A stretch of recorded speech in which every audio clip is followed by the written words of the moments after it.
Well, they got their sleeves off the line.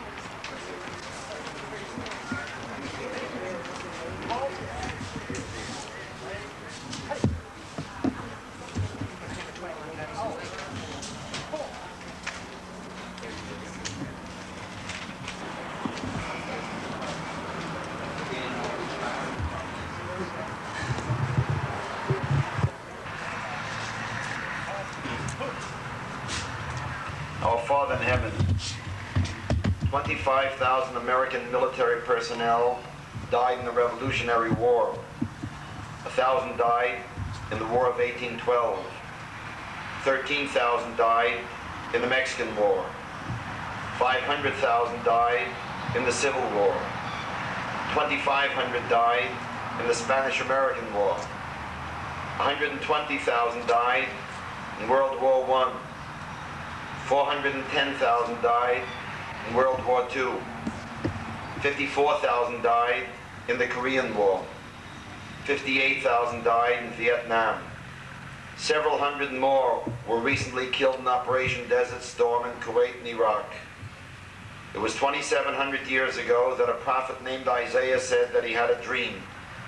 He said he had a dream that someday there'll be no more killings, but all nations would beat their swords into plowshares and learn of war no more. He said that he had a vision that sometime in the future, mothers would be able to be smiling instead of weeping. He had a dream that someday in the future, young men and women would be frolicking in the fields, not lying wounded in the hospital beds.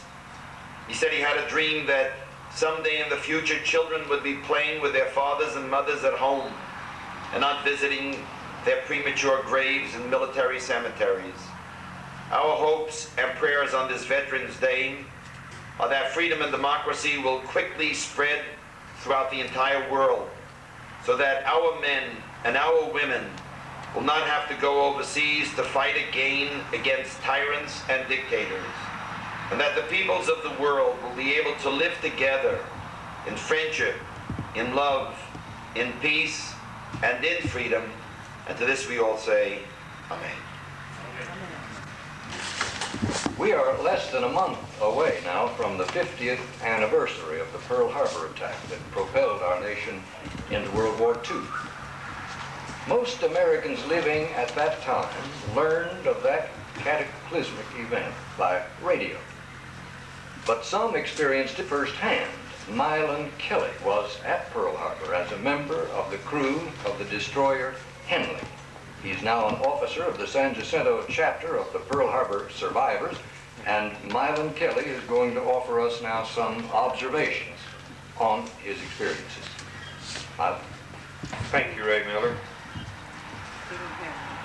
The first thing that I would like to do is we have some people here from other ships and stations at Pearl Harbor.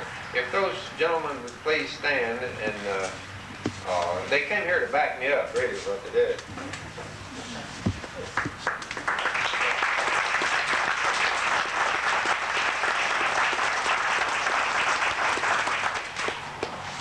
The Pearl Harbor Survivors Organization is a national organization.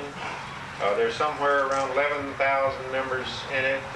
In Houston, we have the San Jacinto chapter, and there's probably, I don't know the number, I didn't put that down, but around 140 or 50 that we have on our list. We meet every other month, and we're getting to know each other, and we enjoy visiting. There are other people here that was in the war, in the Navy, that were not at Pearl Harbor, but they can't join our organization unless it is within the 3-mile limit.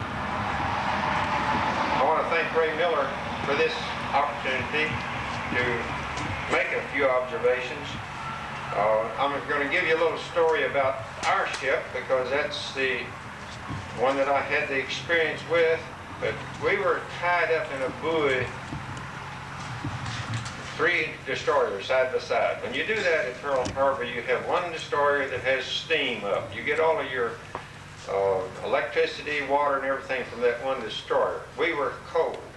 So we didn't have any steam up. Normally it takes about 3 or 4 hours to get up steam. Well, when I was, we had a fellow that rang the quarters, the general quarters bell of battle stations by mistake. They sit pretty close together, but he pulled the wrong lever.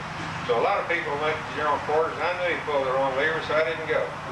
Just as I come up out of the fantail for sleeping quarters, I stood there and watched 2 torpedo planes come in and drop a torpedo, and here come another one. He dropped the torpedo and it hit the Utah. It took 2 of them for me to know that we had a problem.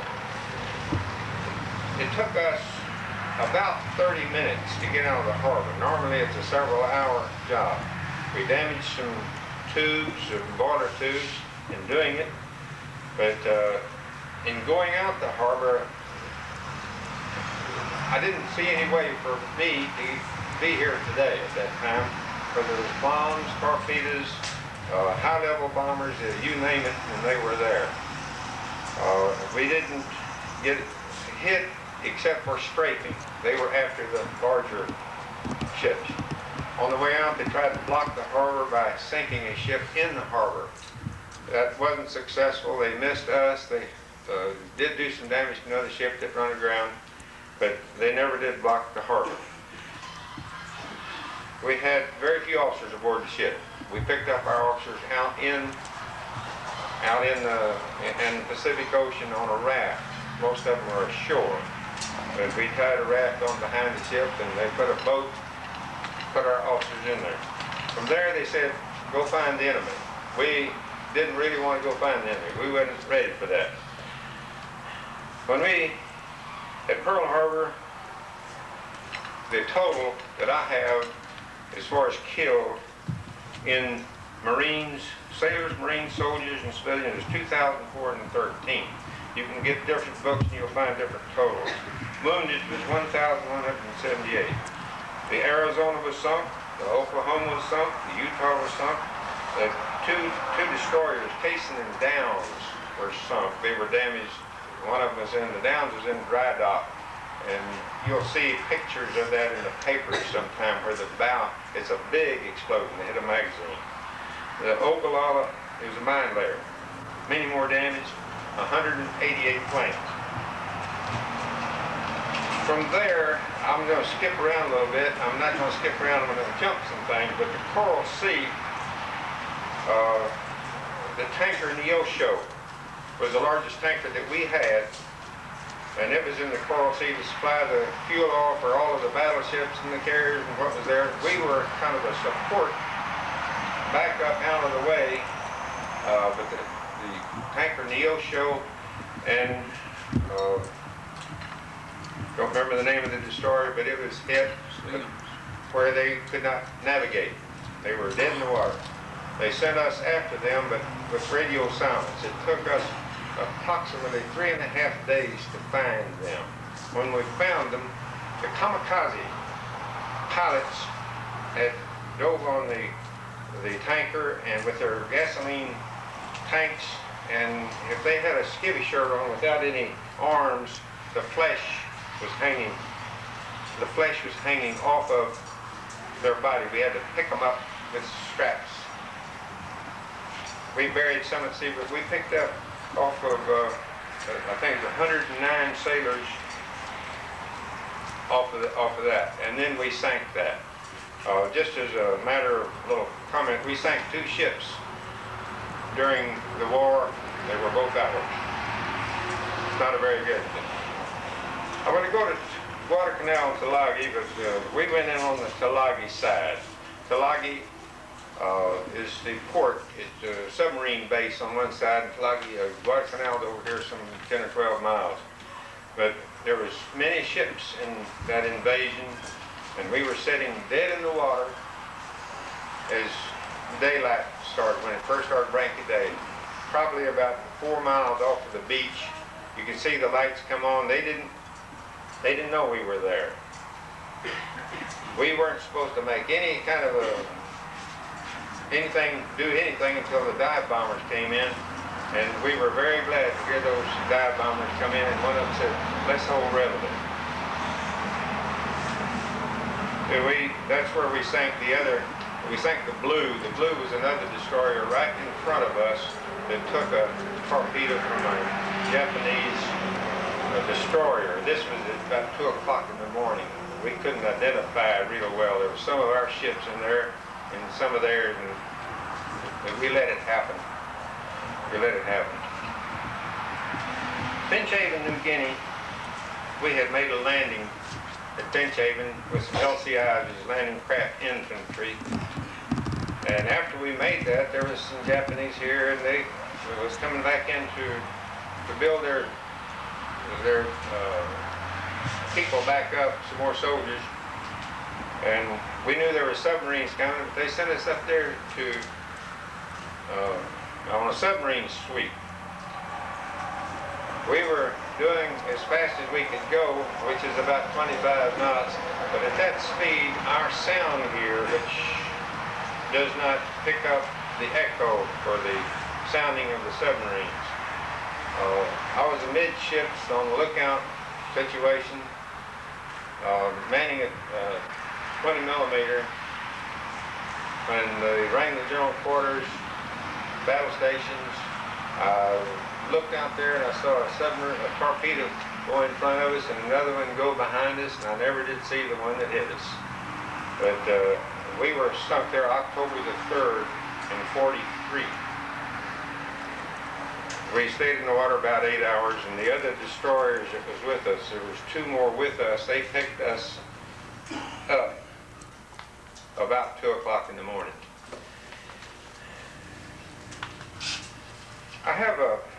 I've got to make a comment. There's a writer, Richard Reeves, he's with the Universal Press Syndicate, and he writes an article in here, and I've done more reading in the last 3 months about Pearl Harbor than I have in 50 years. He makes a little comment about to forget Pearl Harbor. And the reason that he uses in here is that we're in business with them, and they are our partners, and I know that's so. But he says something else in here that kind of struck me a little bit, that the Japanese that are over here in business will not advertise in newspapers where they're running an article on the Pearl Harbor. That kind of struck me, and then a senator from, Senator Levin, he's from Michigan, a Democrat from Michigan, says, Japanese cartels that have frozen out competitors are at home in Japan are gaining a foothold in the United States and threaten to lock domestic industries out of their own markets. He says that the American companies are up against a 500-pound gorilla. Probably pretty correct. They're over here with their cartel now that keeps you from, if you're not in that cartel, your business is not in that cartel, it's hard to do business with them.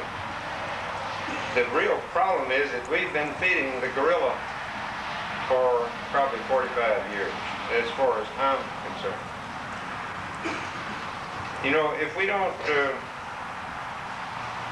we lose our freedoms a little bit at a time, and we kind of accept those things. We need to pay attention to what's going on with our senators. Our steel mills are not, they can't be competitive with the Japanese, or a lot of, not just Japanese, but a lot of things. Anyway, I had a, I don't know how long I've been up here. Ray said I could hit 12 minutes, but I want to read, I want to read a poem. The title of it is What America Is. First of all, I want to say one thing about when we got sunk.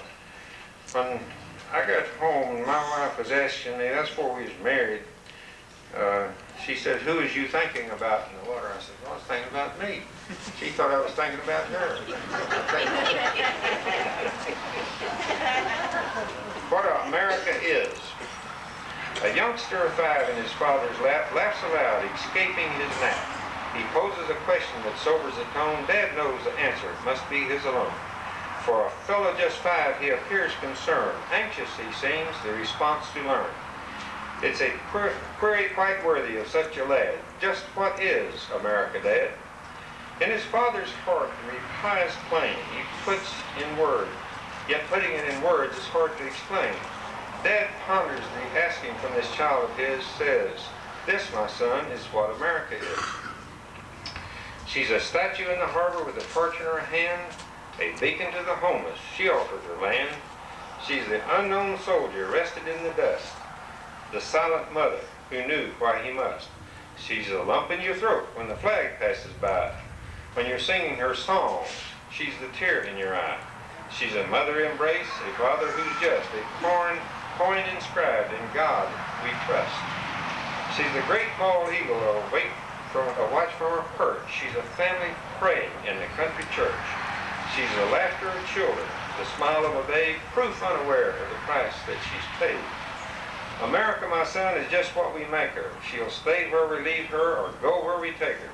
She's more than a country, a people, a place. She's liberty, freedom, justice, and faith. I hope that I've answered your question, my son. She's special and different to everyone. A final remembrance, then it's time for your nap. By the grace of God, she's a child in your life.